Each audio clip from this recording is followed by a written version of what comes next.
சிக்ஸோட டே 1 கோழி வண்டி வந்துருச்சுங்க. வந்தது முதல் பாக்ஸ் எல்லாம் எடுத்து வச்சுட்டு மொத்தம் நம்ம 4500 கோழி இறக்க போகிறோங்க.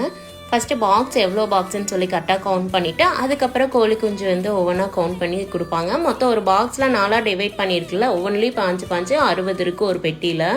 வண்டிக்காரங்களே கோழி குஞ்சு கவுண்ட் பண்ணிடுவாங்க. நம்ம ஒரு ஆள் பக்கத்தில் நின்று கரெக்டாக இருக்கா அப்படின்னு சொல்லி செக் பண்ணிக்கலாம். நம்ம அவங்க கவுண்ட் பண்ணி கொடுக்க ட்ரேவை எடுத்து உள்ளே கொட்டிடணுங்க. மொத்தம் 4500 கோழி குஞ்சில் வெடை பாதி சேவல் பாதி விடுவோங்க. 2 பண்ணையிலையும் வெடை பாதி சேவல் பாதி இந்த மாதிரி டிவைட் பண்ணி தான் விட்டுட்டு இருக்கோம். உள் பக்கம் சேவல் ஃபுல்லாக விட்டாச்சுங்க. வெடை இருக்கிற பக்கம் ஒரு லைன் வந்து நடந்து போகிறதுக்காக விட்டுருந்தோம். அந்த இடத்துலையும் நியூஸ் பேப்பர் போட்டு தீனெல்லாம் போட்டு விட்டுட்டு இப்போ நம்ம வெடை கோழியும் விட்டாச்சு.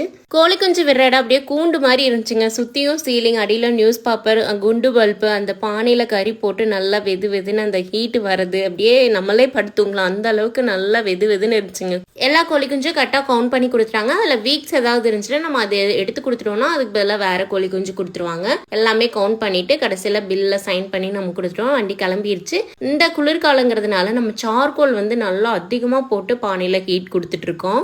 இந்த கோழி குஞ்சுகளை பராமரிக்கிறது நம்ம பிறந்த குழந்தைய எப்படி பார்த்து பத்திரமா பார்த்துக்குவோமோ அந்த மாதிரி நல்லா கேர்ஃபுல்லாக பார்த்துக்கணுங்க. ஒரு 10-15 நாள் வரைக்கும் நல்லா கேர் எடுத்து பார்த்துட்டோம்னா அதுக்கப்புறம் ஈஸியாக வளர்த்திடலாம்.